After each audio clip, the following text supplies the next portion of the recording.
Muito bem, então. Pastor, quais são alguns desafios e alguns problemas que o irmão vê agora falando do presente e do futuro dos jovens terenas? Quais seriam alguns desafios que o irmão acha que nós temos hoje? Antes de eu falar do desafio, eu gostaria de falar mais um pouco para trás, durante o tempo que eu trabalhei na tradução. Claro. Eu tenho percebido e tenho ouvido também que pessoas, eu posso falar maldosas, que não querem que a língua indígena seja traduzido, que o indígena tenha escrituras na sua língua. Isso é bem claro, isso é evidente, né? Sertanistas, antropólogos da FUNAI não querem que a língua indígena seja traduzida para a escritura sagrada.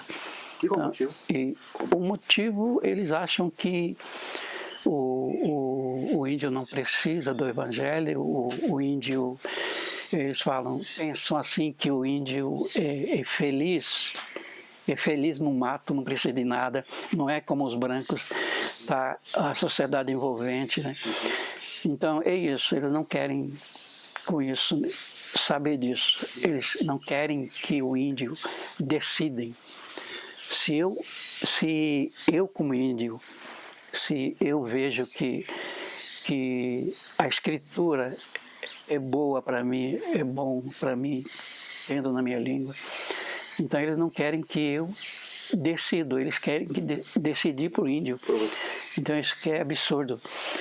Então, por exemplo, falando que as escrituras não pode ter na língua indígena, por exemplo, o índio está exposto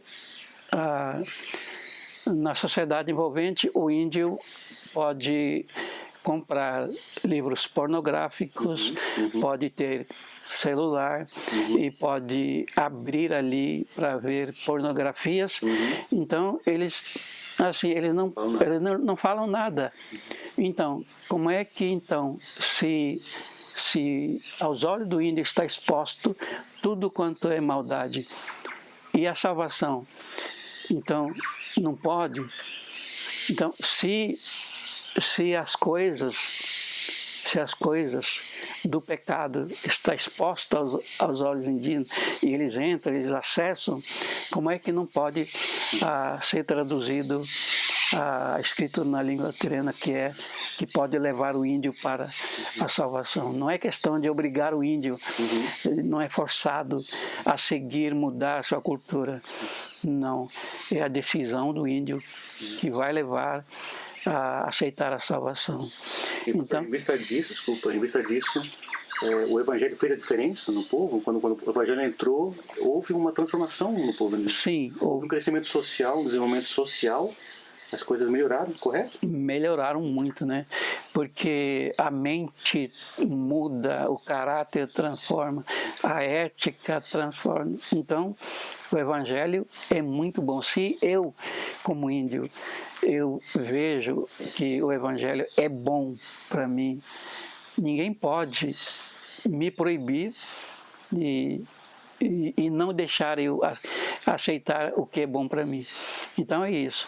Então o desafio que eu faço para a nova geração, em 1977, na minha aldeia, aqui na região de Taunay, a eletricidade chegou na minha aldeia em 1977, na gestão do presidente da República, General Ernesto Geisel.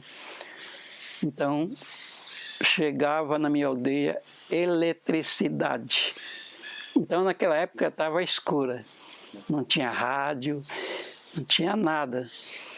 Chegou eletricidade naquela época, então entrou televisão na casa.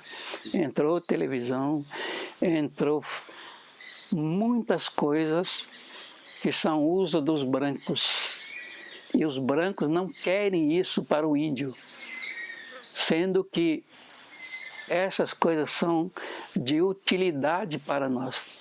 Por exemplo, máquina de lavar roupa é útil para a indígena. Elas querem, porque vai parar de lavar roupa lá no córrego, tendo máquina de lavar roupa. Tem o ferro de passar roupa, tem fogão, tá? São úteis.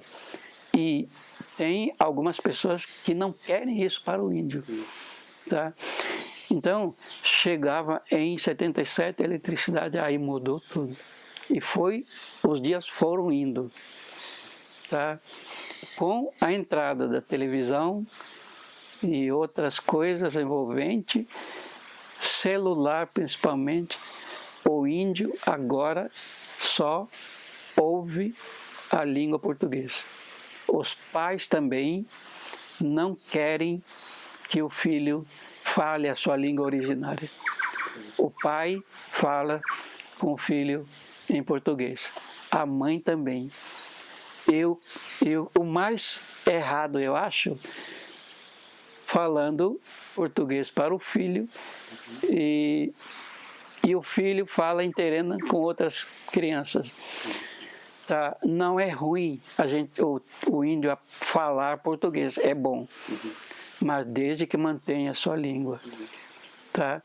Então eu vejo que a língua indígena, não só a terena, mas todas as etnias do mundo, do Brasil, devem valorizar a sua língua.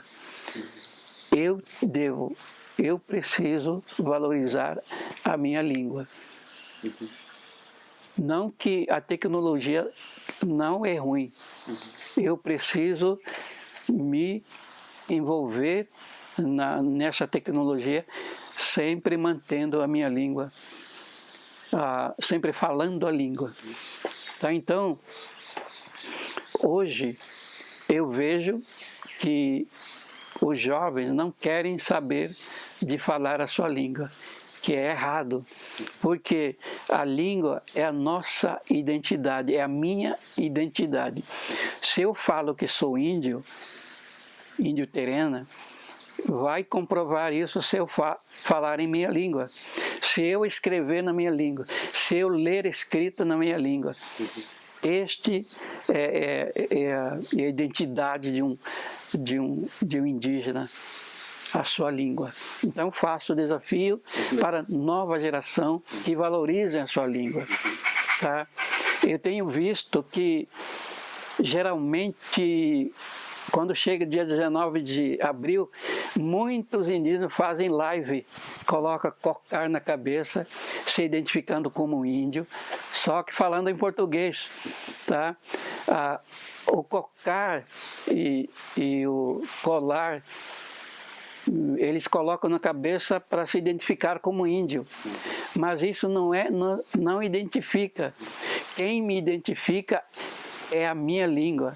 Se eu falo que sou índio, se eu falo minha língua, aí sim eu sou indígena. Então eu faço apelo para a nova geração que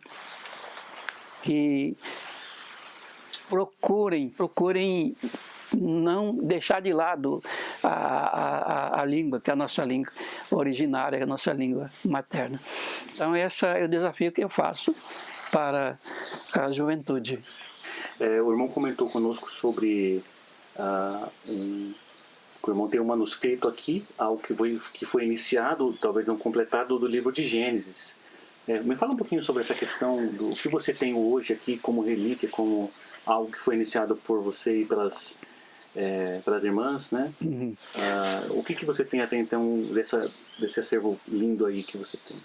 Nós temos aqui o Novo Testamento já traduzido, o Novo Testamento, e temos Gênesis que ainda não está imprimido, não, está apenas manuscrito. Está completo, ponto a ponto? Sim, de capítulo 1 até o último capítulo. Já foi revisto pelo irmão? Já. Tá.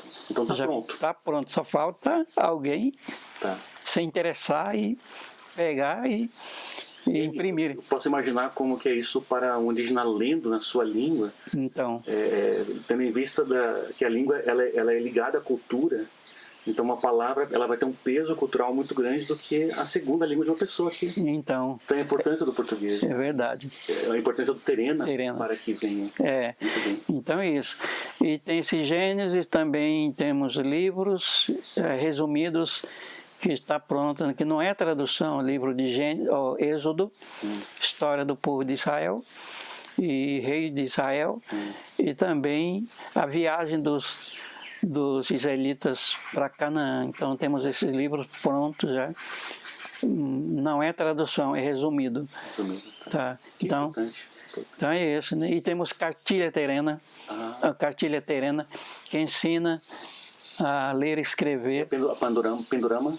Não é, não. É outro. Tá. É outro, é terena. Terena, tá. Então temos esse cartilha e temos alfabeto terena.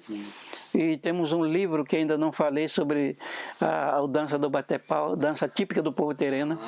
Eu tenho um livro, está pronta, fala sobre como é que, por que os terenas dançaram isso e guerrearam com quem? Está em português? Terena em português. Então são esses livros que nós temos em terena escrita. Muito bem. É isso. Perfeito então.